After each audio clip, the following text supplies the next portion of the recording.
Hello, am I audible? Okay.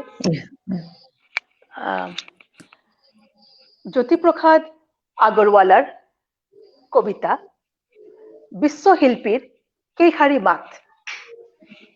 শিল্পী মই তিনিও কালৰ, অতীতৰ, বৰ্তমানৰ, অনাগত ভৱিষ্যৰ। আদিতেই যাত্ৰা কৰি অনাদিলেই যাওঁ, ধ্বংসৰ মাজেদি মই ৰূপান্তৰেদি ৰূপ পাই নৱতম সৃষ্টিৰ শলিতা জ্বলাওঁ। নমস্কাৰ, শুভ সন্ধ্যা। সকলোকে জনাওঁ মোৰ আন্তৰিক স্নেহ আৰু শ্ৰদ্ধা। ভাষা আমাৰ সকলোৰে নিজৰ, আমাৰ নিজৰ মাতৃভূমিৰ সম্পত্তি। মানুহৰ সম্পত্তি থাকিলে সেই সম্পত্তি সাৱধানে বচাই তাৰ যত্ন কৰি আগবঢ়াই দিয়াৰ চেষ্টা কৰাৰ দায়িত্ব মাতৃভূমিৰ সন্তানৰ। সেইবাবে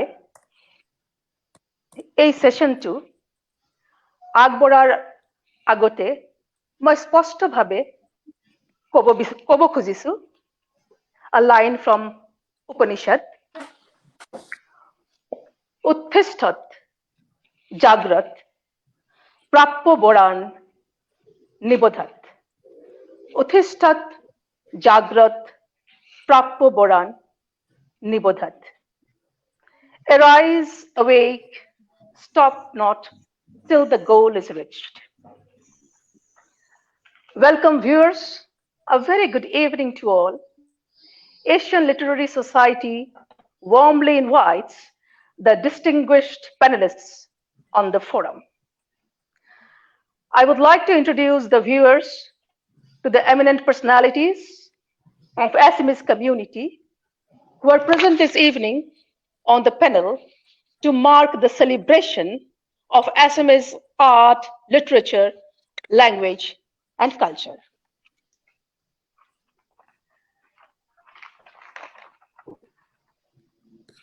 Dr. Kuladhar Saikia, he is a Fulbright scholar and winner of several literary awards, who is an alumnus from the Delhi School of Economics, Pennsylvania State University, and a doctorate from the Indian Institute of Technology.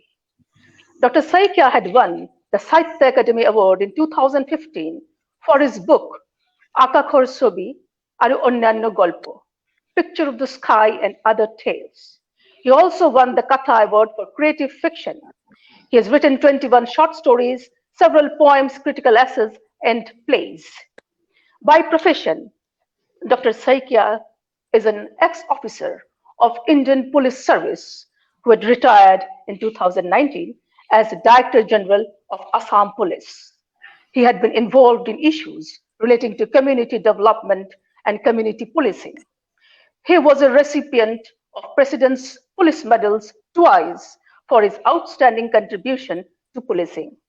He was the initiator and nodal officer of Assam Police Community Empowerment Initiative called Project Prahari to fight against social prejudices, economic isolation, and militancy in the remote tribal villages. He was one of the founders of economic policy research group called Assam Prakalpa. He is the president of Assam Sahitya Sabha. His contribution to growth and development of Assamese literature is significant.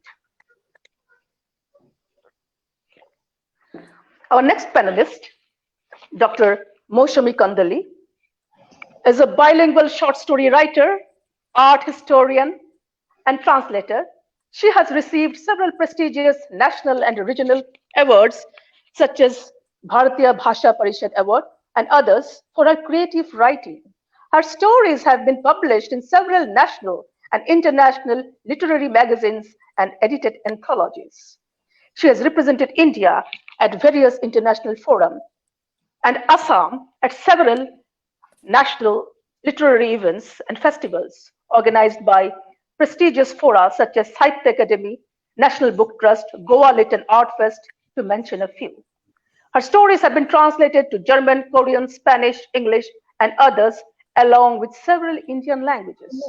She has published 4 collections of short stories, 2 research books on visual art, and 2 books of translation, and 1 textbook for the Secondary Education Board of Assam. Moushumi has written the first art historical book of Northeast, which maps the entire modernist discourse of Assam.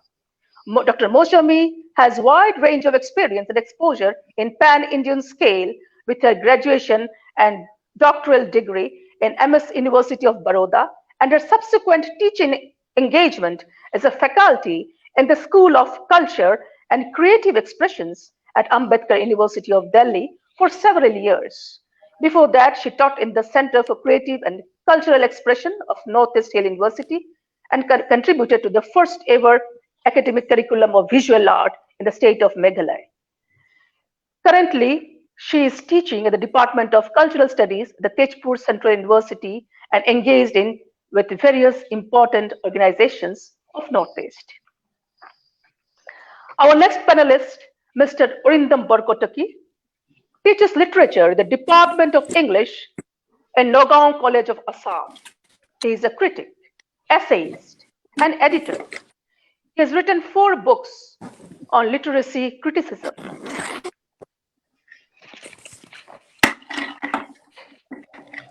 His areas of interests include poetics, literary criticism, and conflict studies.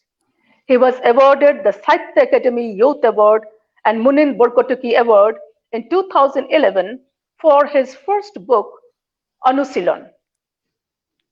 He was former editor of Prakash, a literary journal published by Assam Publication Board, editor Translation Project, and associate editor of History Encyclopedia Project, Assam Sahitya Sabha. He was a member of Assam Publication Board, Government of Assam, and presently member of Language Advisory Committee, Sahitya Akademi. So now I would like to start the session. Dr. Saikia is probably having some net connection problem.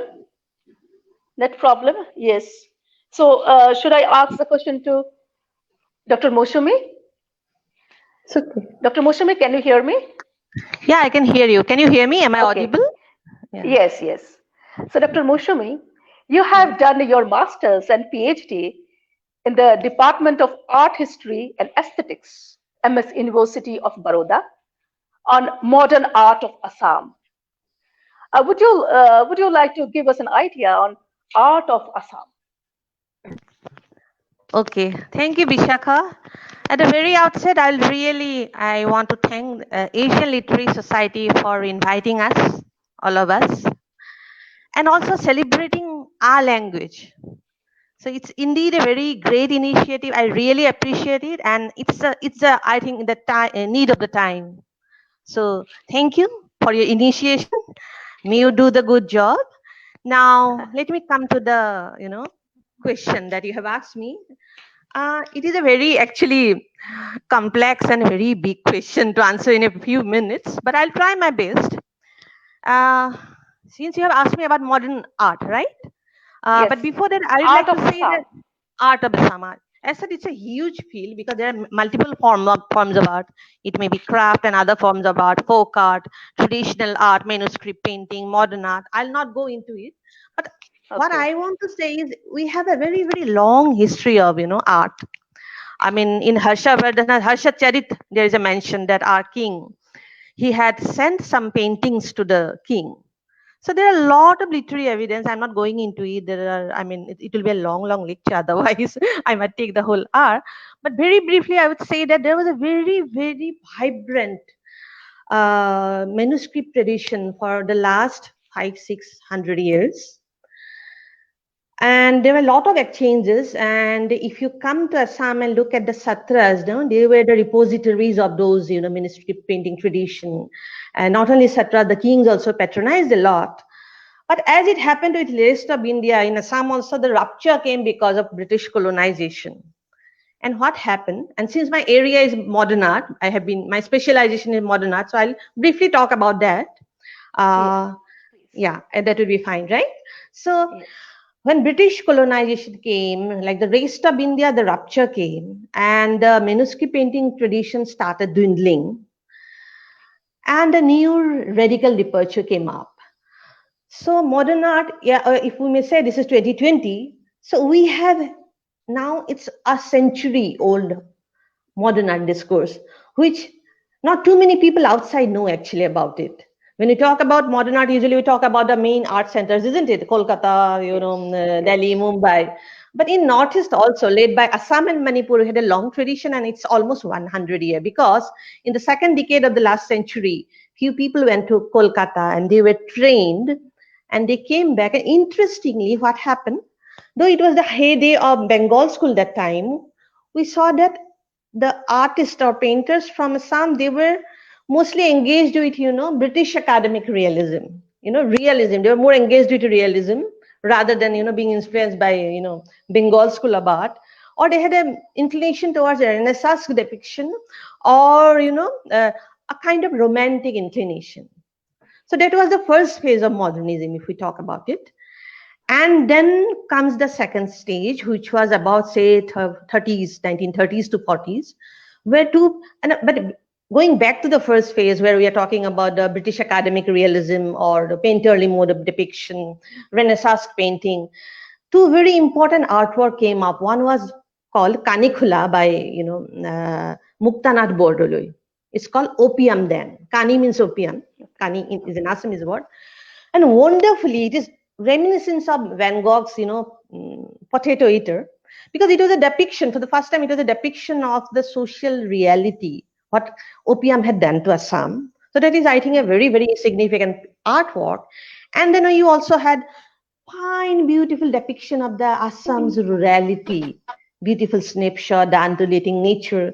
So there was a lot of very impressionist and beautiful, rendering of the landscape where you could see the Assamese women working around. So Torun Dora, he has done a wonderful painting called The Weaver, which depicts, which Ah, captures the entire rurality and the quintessence character of Assamese woman, the weaver, about which Mahatma Gandhi actually spoke during the freedom movement when he visited Assam.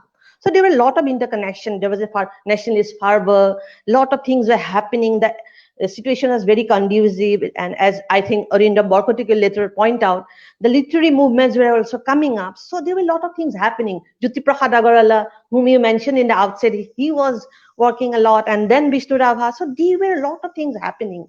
And then the first phase came up. But then two very interesting figure in the second phase, which I have met throughout my research, came up in the 30s and 40s. One is Hemanta Mishra. And sometimes he was a member of the, Kolkata Progressive. But unfortunately, he has not been given the recognition. He was one of those first members, the 8 members. And then later, no, not the 8, then he later joined. But Hemanta Mishra was, at that time, he was featured in Lalit Kala Academy Journal, which is very rare for artists from Northeast. And he was also featured in many, many international journal. And I think he was the one initiated to bring surrealism into the modern art scenario, not only in Assam or Bengal or eastern part, but also in the pan-Indian level, because very few people were into this surrealist mode. So he's one unreclaimed figure which we need to reclaim, Hemanta Mishra. And then you have Ashudev. I find him very interestingly because if you compare it with Amrita Shergill, if you look at the figures, the women figuration of Amrita Shergill, what you see, they're all idyllic, sitting, doing some law, I'm not saying they are all are, but there's a certain kind of depiction. But interesting in Asudev's work, you'll find women in labor, which is very unrecognized aspect. But you see, they're doing fishing, they're working. So all the time, from the feminist point of view, these were a very important landmark, which are, I think, yet to incorporate in the main art historical documentation of modern Indian art, which we are trying our little best to do it. Then comes the third phase, 70s. And I'm so happy that today in Guwahati Artists Guild, Kuladhar Saikia, sir, he inaugurated the bust of Benu Mishra. He was one of the pioneer, because in the 70s, what had happened, lot of young people who were trained in Baroda, Shantiniketan, Delhi, they had come back with lot of ideas, lot of experimentation and hopes and vision. And then Nilpavan Bora, for example, in 1971, he established Assam Fine Arts and Craft Society. And then Benu Mishra, whose bust was inaugurated today, he started Guwahati Artist Guild. And also later on a magazine came up, Sino, which is very rare because continuously since then, Sino has been published. There are many art magazines all over India, but some have already, and new are coming, but Sina somehow or other has continued. So 70s was, I'll sum it up. I'm not going to make it too lengthy, but I'm tempted to say that in the 70s, a lot of things started happening, both in the organizational part and other experimental part. Shobha Brahman, lot other people, they came up. I cannot tell, it's a long history, but the most quintessential and important feature, I just want to summarize in 5 sentences. When we talk about in terms of lingual experimentation or, language wise, we cannot make tall claim, I know. It is mostly figurative and eclectic. But when it comes to other kind of, thematic and ideational exploration, the artists from Northeast and Assam is important that you see certain kind of attributes which are very specific to the place. For example, you see a kind of political reflexivity, which is of course all over India, but because of the situation, post 70s, most of the artists have captured various, slides of that life, that part of, political consciousness in the collective reality that we had encountered, that Assam and Northeast had encountered. That was one point. Second point is a trait of indigenism. In indigenism, we know when you go back to your root, you try to bring your cultural identity and other aspects. You explore myth and folklore and lot other things. So a lot of artists, young artists, they started exploring that. And it is so vibrant, trust me, Bishakha, you can write volumes about it, because there are artists who also started talking about these aspects, like Devanandolu, for example. He talks about his own community, Singpho tribe. He talks about the Patkai Hills, series. He captures all this through his folkloric vision, through his mythical exploration. These are very rare, not very rare, but these are unique to the space. And there are n also numbers the social of setting. Social setting, and then the identity, different kind of identity exploration that you see at different level, experiential level and other level. That's how things are coming up, to sum up. And then of course a lot of women artists came up. You could also see the parallel with the feminist power. And then very interesting, another point I just want to make, because a lot of people talk about installation, which came up in the 90s, but in Assam, Dilip Tamuli had started doing installation in the 80s. So a lot of things have been happening, and I'm so thankful that you gave me the opportunity to talk about the artists from Assam.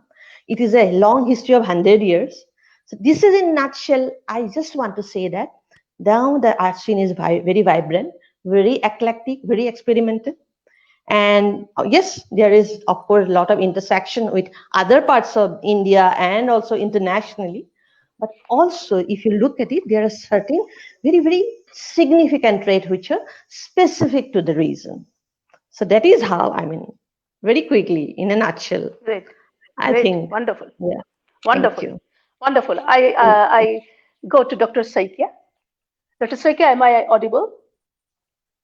You are, but am I? Yes, you are audible, sir. You are audible. Okay. Okay, go ahead. So, Dr. Saikia, your book, Akakhor, Sobi, Aaru, Anyanya, Galpa, This Picture of the Sky and Other Tales, achieved Sahitya Akademi Award. And then you have also written many short stories, poems, critical essays, plays. Would you tell us about your literary contribution as a writer to Assamese literature? Okay, thank you, Bishakha. But how can I judge my literary contributions? I have to tell in terms of digits and numbers. All what you have done, sir. Yes. I have to tell only. I have done only 22 books and things like that. I have to speak like that. Okay. But the contribution will be decided by the readers. What extent they have accepted my books. They like reading it, and they get some, feel good factor out of it.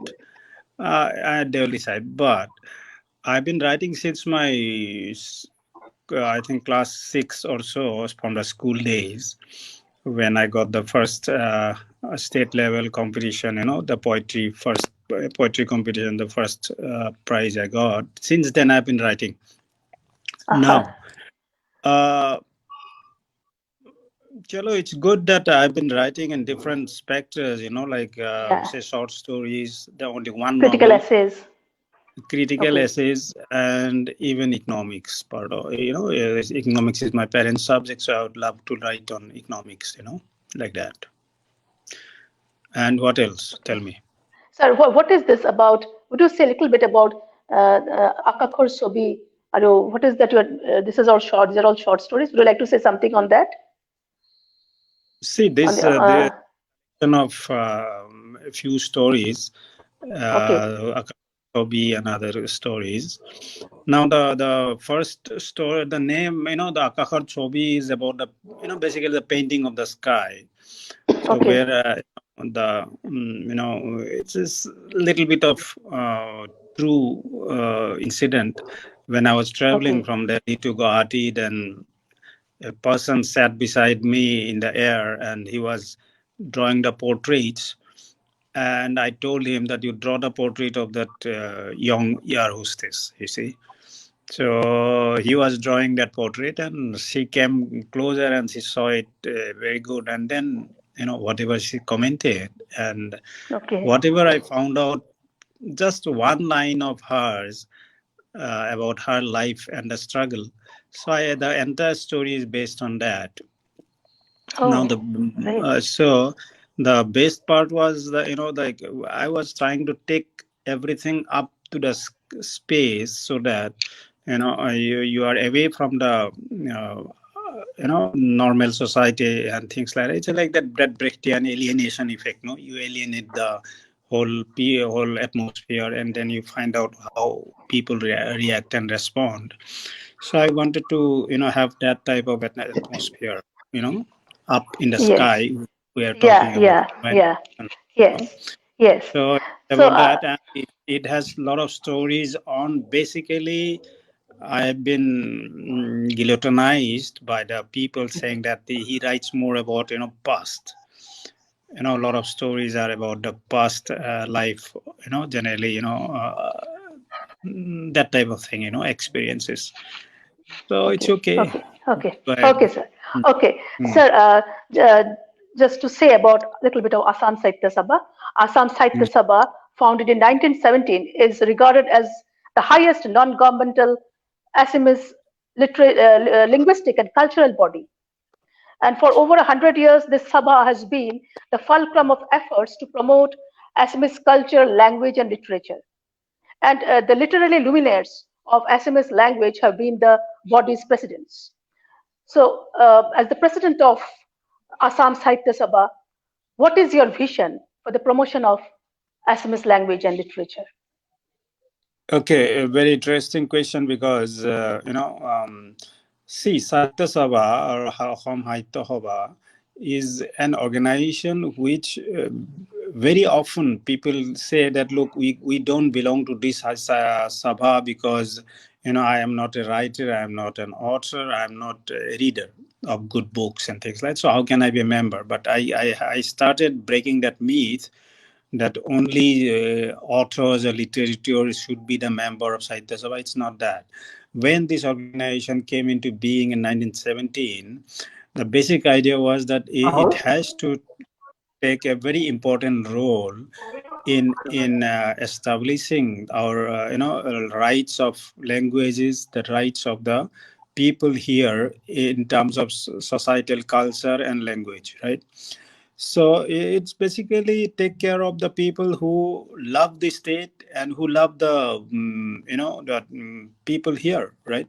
So now Sahitya Sabha is open for all, anybody who loves the state and the people, they can join, right? Now Sahitya Sabha, I have given 2-3 important things. See, 103-year-old organization, it has to break away from the old traditional concept of writing only the books in hardbound copies and things like that. It has to adapt to the new technology, right? So that our literature is preserved properly and it reaches out to the different people in the whole globe. Because a lot of now, initially, right after I took up the presidency, I talked to the different diaspora, Assamese diaspora in the world. There are a lot of them, around 100 around, who have talked to me over webinar, and they expressed that they want to be connected to the roots. So we are trying to think that we have the first project we are undertaking is digitizing the Assamese literature. It's so old, it's from 15th, 16th century, where we are getting all those written literature. So we are going to digitize that. We have taken one very important step is reviving the art of storytelling to the children, where we have included the tribal stories, stories from different ethnic groups, so that they do understand the diversity of Northeast initially in their ages, so that they get accustomed to it and they start taking it as a source of a good resource, right? The diversity should be taken as a resource. So these things we are taking care of, and the bridge of friendship, between different small ethnic groups and Assamese people and things like that. So these we are planning to do. Okay, great. Okay. Wonderful. Wonderful. I think Mr. Arindam is having a problem there. Should I ask the question again to Dr. Moushumi? Okay. Dr. Moushumi? Yeah. Am I audible? Yes. Yes. So, Dr. Moushumi, as a faculty of cultural studies in Tezpur University, what steps are you taking in promoting and preserving art and culture of Assam? Thank you, Bishakha, for the question. As you know, universities as a higher learning center, they have their own vision, own ideology, own curriculum, own framework of working and policies. We have to work within that. But fortunately, I'm in the Department of Cultural Studies, which gives me and us scope to work in that line which you are asking me. So, of course, we have to cater to the curriculum which incorporates the international, cultural and literary theories and all, because it is not cultural study, it is cultural studies, study about the cultural dynamics. But we have also made it a point that there should be enough incorporation of not only the international, national, but regional aspirations, regional, cultural components. So keeping that in mind, am I audible? Is there any problem in the sound? Yeah, there's some sound, extra sound coming. I'm audible, right? Yeah. Yes, you're audible, please. So we have tried to balance that out, both as a department and outside. So how that can be done? There are two ways to do it. There could be two approaches. It's echoing. My audio is echoing. Yes, now it's okay. Is it okay?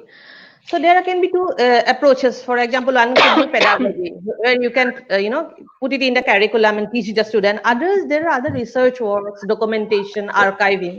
So both ways we are trying to do. There are a lot of projects around documentation and archiving about the Northeast and Assam in various fields, cultural field, like, the cultures which are dwindling out. And, there are a lot. I mean, I can go on counting, but it's too long. And then also there is a cultural interpretation center here where all the traditional art forms and artifacts are kept as a museum piece and then discussed. But it is not only museumized; it is also discussed in a very different way with lots of cultural interpretational tools. And then there are of course attempts for conservation of manuscript and all. When it comes to pedagogy, but I think documentation, archiving, everything is fine. It will be like in a museum piece. But most important thing is to make it a living tradition, isn't it? With continuous exchange and handing it down to the students and other people. That is why it is important that I put it in the academic, curriculum. It is national curriculum. It is very important. That is why some of us, we are trying to do that. And great. As for my personal, there are two things. Right now, I am very happy to announce you that we are doing a museum actually. Nilpabon Borua, the eminent artist of Assam, he has done thousands of work. Out of it, he handed over to us, to me, 55 artwork for preservation. And we are doing that. I'm curating and with my own conception. So I'm working on it, and very soon it will be open for public. So I think people will see the original artwork of Nilpavan Borua. That is one happy thing that I can have. And also through curriculum, for example, in my gender curriculum, where I talk about visual art, I have incorporated the female artists of Assam and Northeast. And then there is a course that I developed where I talk about the folk art and tribal art forms of the Northeast, specifically Assam, peat painting and all. So that's how we have to go hand in hand. And I think universities have to do a contribution in that way to pedagogy as well as other documentation and archiving. Okay. I hope I could tell you. Yes, thank you. Mr. Arindam, you can hear me? Hello.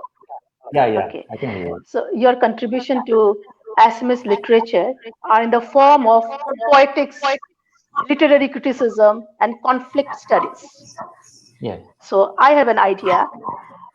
I find there is an issue of debate as whether to draw. Am I echoing? Is it all right? Is it audible? Hello. Okay, I'll repeat it. There is an issue of debate as whether to draw a gender-based analysis of creative world. Particularly at a time when we creative writers do not like being marked as a male writer or a female writer. So let us know your opinion to the comment. Also, tell us about women's voices in contemporary Assamese literature. Yeah, thank you, Bishakha, for organizing such a wonderful program, and thank you very much for inviting me. At first, I must have to tell you one thing, that the history of Assamese literature or the history of Assamese society is completely different from contemporary Indian societies. I must have to tell you three things: that a tribal influence, that played a very significant role in creating a new kind of ethnicity and creating a new kind of woman identity, that is social human identity, and that it influenced a lot to the people and the literature. Second point, the rural Assamese life was basically combination of two things. One is the Aryan artistic approach. It is not the Aryan dominating approach, and the tribal element of culture. This is the combination of two things. And the third thing, the urbanization in our place or in our state, it came not through industrialization. It came through some, educational approaches. Therefore, in 50s or 60s, we had some good links with Germany. Like Jyoti Prasad Agarwala, he went to Germany. Then Saurabh Kumar Shaliha. I think they are the biggest considerable names. As our identity. And ultimately, I always believe in one thing, that these things or these approaches has created a new kind and new form of identity of women in our literature. Yes, we have a very significant novel. That name of the novel is Jibonar Batok by Bina Borua. And in that novel, there is a character's name is Togor. Togor stands for very simple, very cute, very pure. It stands like that. But if we go through the novel again and again, then it becomes easy for us to realize that he has projected, that Tagore has been projected by Bina Borua to reflect the problems and the crisis of the other characters. Therefore, this is not just the issue of, women domination or like that. Therefore, the contemporary women situation or the condition of women in literature, in Assamese literature, is completely different from others. We have high regards, we have a strong, significant value in our writings, and still we have some significant names. Today in the morning, I have seen Orupa Patangia Kalita. From Orupa Patangia Kalita to Moushumi Kandali, they are doing extremely well. Even we have names like Sandraprabha Saikiani. There is a very good novel written by Anuradha Sharma Pujari on her life. And that is Marang. When we read that Marang, then we will realize how the condition of women was different from other part of India. Therefore, I think that women are quite free, independent, liberal, and they are creating a new voices, which is poetic. Okay, when I read other literature from the other parts written by women, it looks very prosaic, but it is very poetic in our places. Thank you.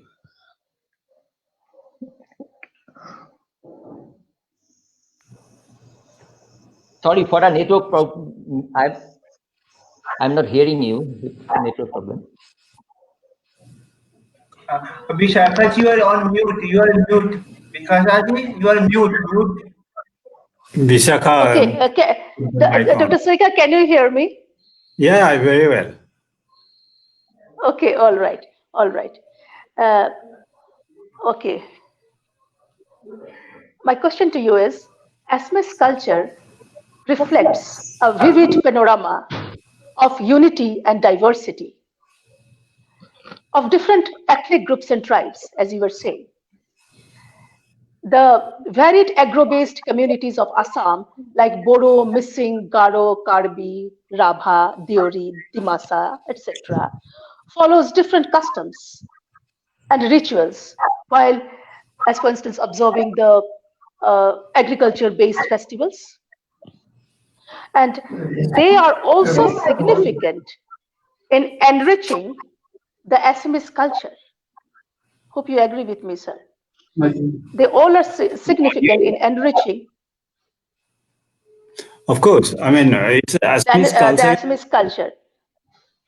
See, as we all have this pluralist culture, and when the culture becomes pluralist, it always becomes a very good, visually and culturally, everything, comes out to a very flowery and, sort of varied nature, right?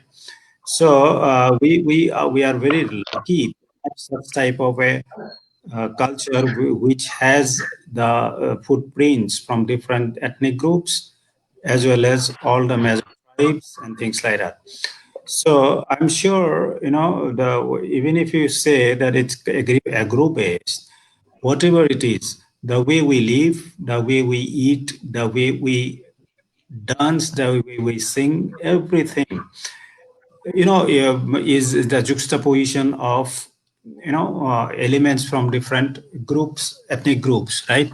I remember in 90s, I think in one of the first Sahitya Sabha's, sessions, one of the very important president has narrated, he said in his speech that 50% of the words in Assamese language come from the different tribe groups, ethnic groups, It's very interesting to note because that is why what I have done, I have told to the expert that you please have a dictionary which should go online so that we can accept the new technology into our language, and that dictionary should contain the words from different ethnic groups as well, right?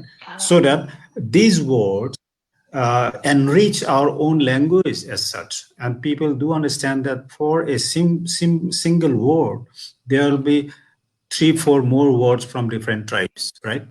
So this is very interesting to note, and I'm sure that is why in we have taken a small approach, like building the bridge of friendship between different ethnic groups.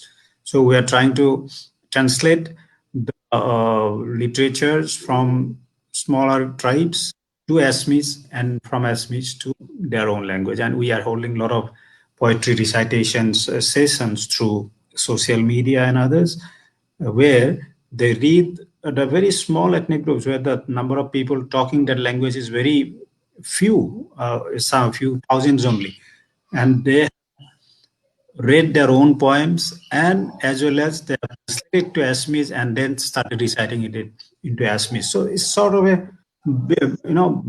friendship. We are trying to cultivate it, and that's why I told you in the storytelling session we are using those tribal stories as well. Great, wonderful. I'll ask you one more question. Dramatics is another area of your interest. How do you incorporate dramas and plays in the framework of the activities?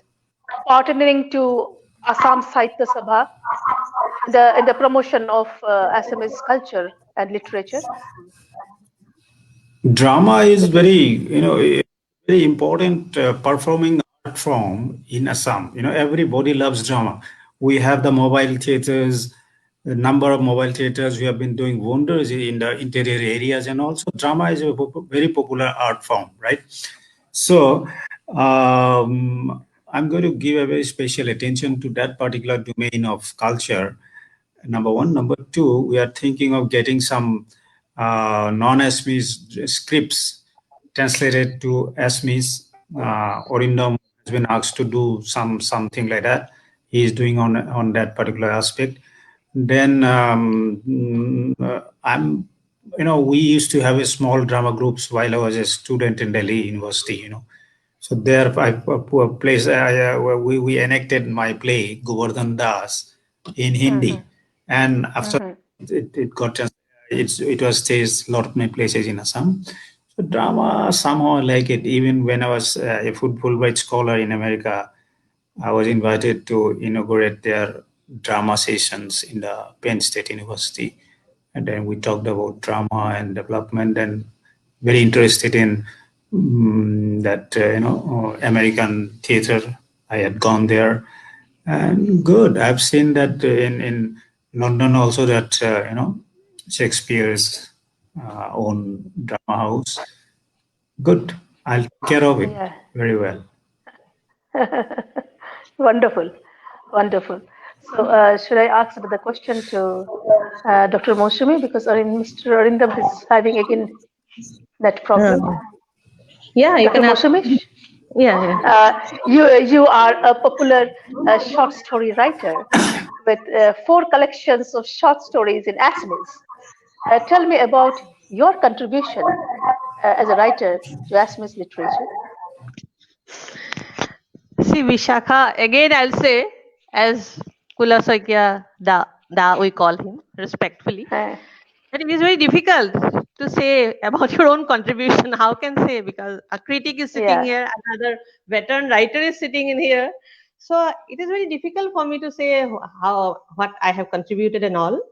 It's really difficult, but since you have asked me, and one more thing, I don't know whether I'm popular or not, but yeah, thankfully, respectfully, I would like to say, yes, I have got some little love from readers and critics also. The thing is, I do not have a regular publication like every year or, annually or biennially.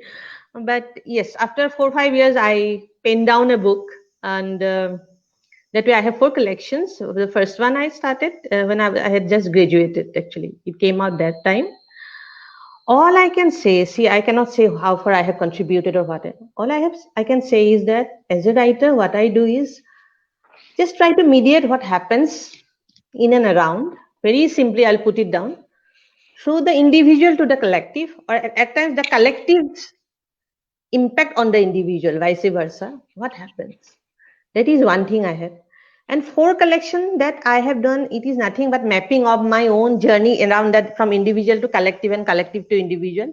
It represents 4 different phases of my life, but not me as I, as an individual, I mean persona. That's what from that existential point of view only I'm saying. And I'm very hesitant to talk in front of Arindam, a critic. Anyway, yeah, one thing I can say that there are things that I have tried to say. For example, in my second short story, it was called Trityotter Galpa, Tale of Thirdness, where I talked about homosexuality. And then I had, in a story called Hey Sokutu, I talked about surveillance. I mean, it was long back, things that we're talking now frequently. And then also the cultural industry that we keep talking about. No, nowadays when I see Bandish Bandit, so then I remember my own story, Raba or Sikh Mikani, where I had depicted a, ethnic group, small ethnic group, and Aita, means the mother figure, who composes song, and how nicely they are appropriated by the so-called iconic figures of the cultural industry, how this game is being played on. So there are things that I see in and around, I try to, capture it. And of course, as I talk about women's subjectivity, but one thing, as you have very rightly pointed out while asking this question to Arindam, that let us not, limitize ourselves to this whole gender issue. And I would never like to be, clubbed into only the gender thing, and then also done. There are other issues. So within that way, I'm trying my best to do something. Okay, thank you. Thank you. So, Mr. Arindam, I want to ask a question to you.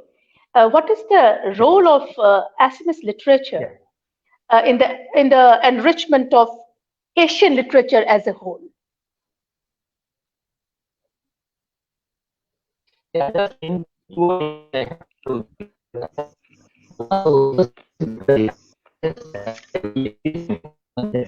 Can you hear me?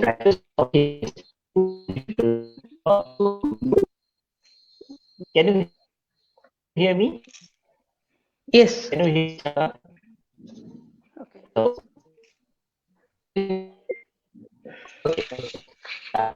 In 2 seconds, I just want to mention once I was very significant.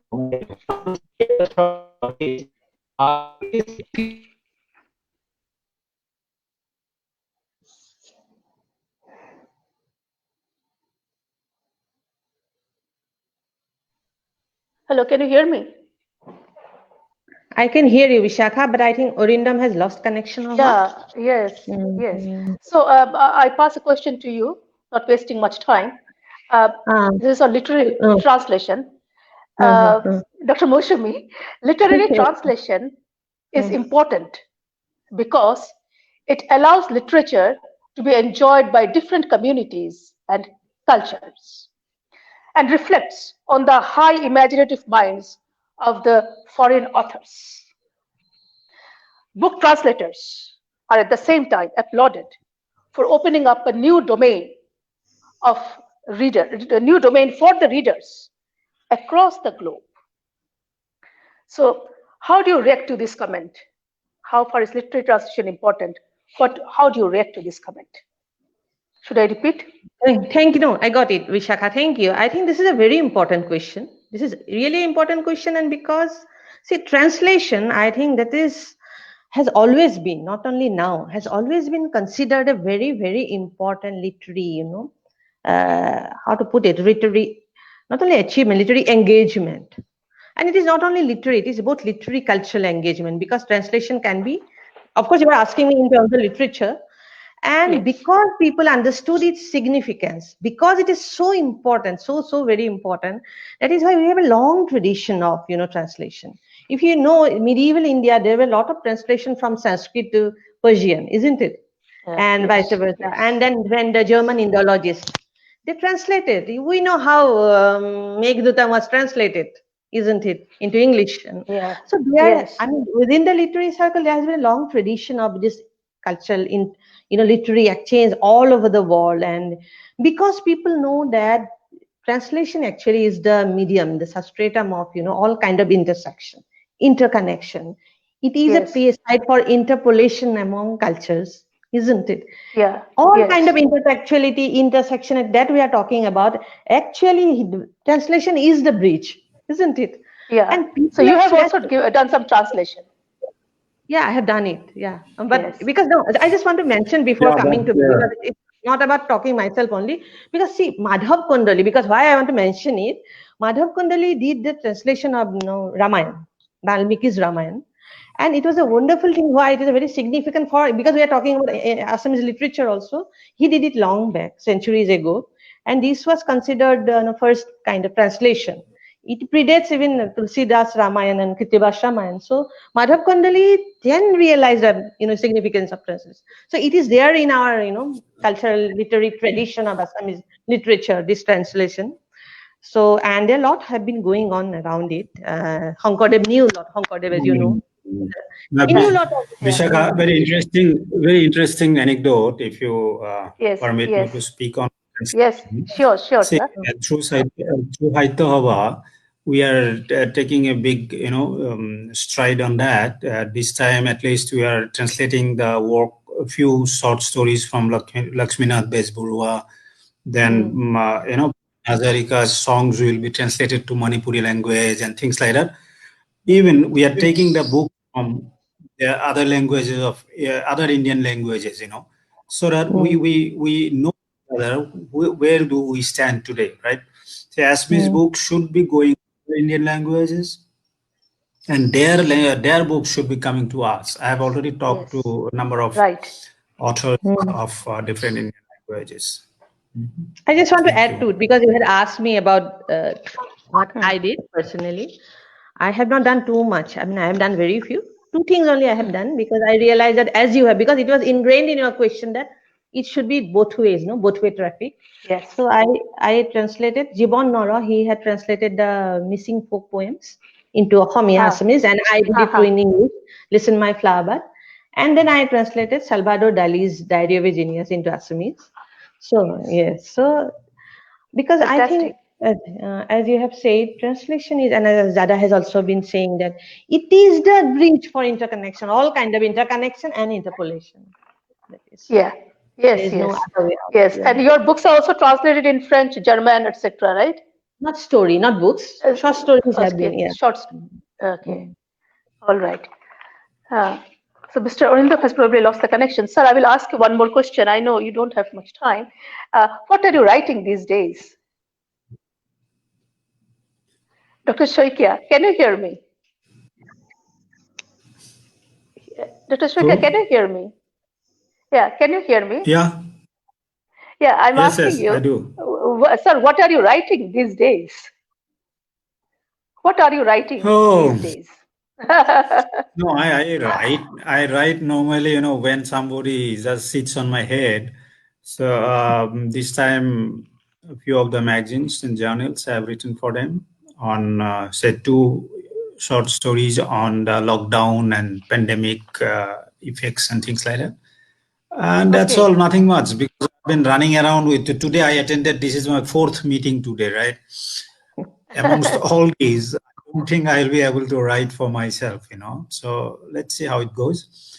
It's nice. I find. Thank you. Yeah. This is very extraordinary that on the one hand, you have taken care of the law and order of the community. And on the other hand, you worked for the growth and development of Assamese literature and culture. You were a recipient of President's Police medals. And at the same time, you were a recipient of Sahitya Akademi Award and Katha Award. How did you balance the two different domains?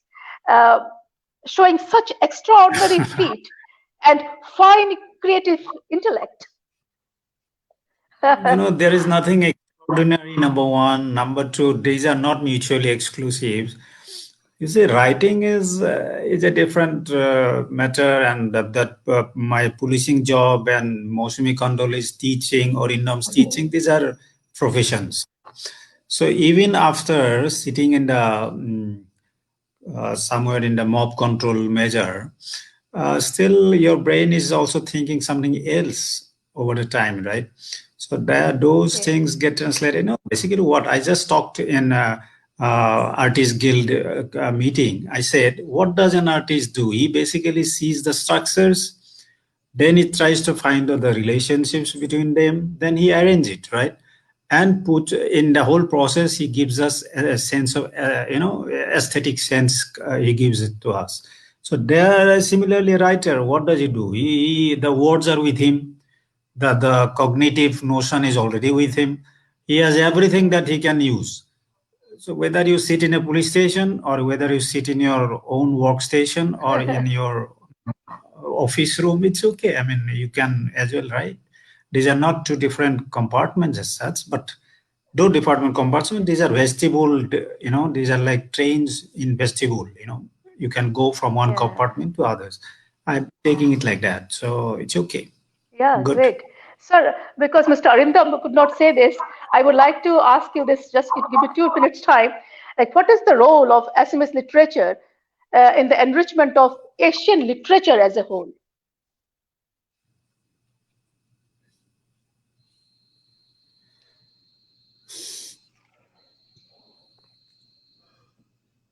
How to enrich Asian literature?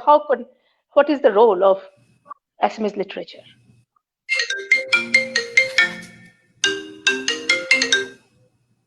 You can also say that.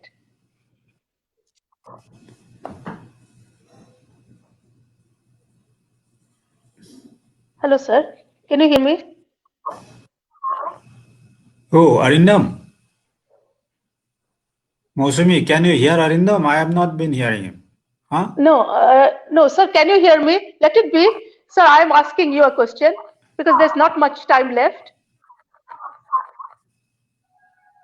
Asking who? Asking Dr. Saikia. Yes. Oh, Dr. Saikia. Saikia is here anyway. Huh? Sir, I'm asking you. Dr. Saikia, I'm asking you. You wanted the... Now, okay. Yeah. You wanted the... Because, see, yeah. we have a lot of historical connections with neighboring countries in terms of culture, in terms of literature, in terms of, transfer of culture, basically. So, getting back into that, how to reestablish, revisit is a good job one has to do. I mean, all of us should be, Moushumi is very active in such things. So all of us have to plan it properly, and then go ahead with that. All right, Bishakha? Okay. Thank you, sir. Mr. Arindam could not come. Thank you. This is very sad. Thank you so much. Thank you. Thank you to all the panelists. Okay, and, bye-bye. Thank you very much. Bye. And I would also like to thank the entire ASMIS community. And I would like to mention a few names who helped me in doing this program. Navamalati Niyok Chakraborty, Dr. Shrutimala Dwara, Moushumi Borua, Amrit Jyoti Bhanto, Nipom Saikia, and the entire ASMIS community. Thank you so much. Thank you. Thank you. Thank you, Bishakha. Thank you for inviting us and celebrating our language. Thank you. Okay. Thank you. Okay, thank you. Thank you.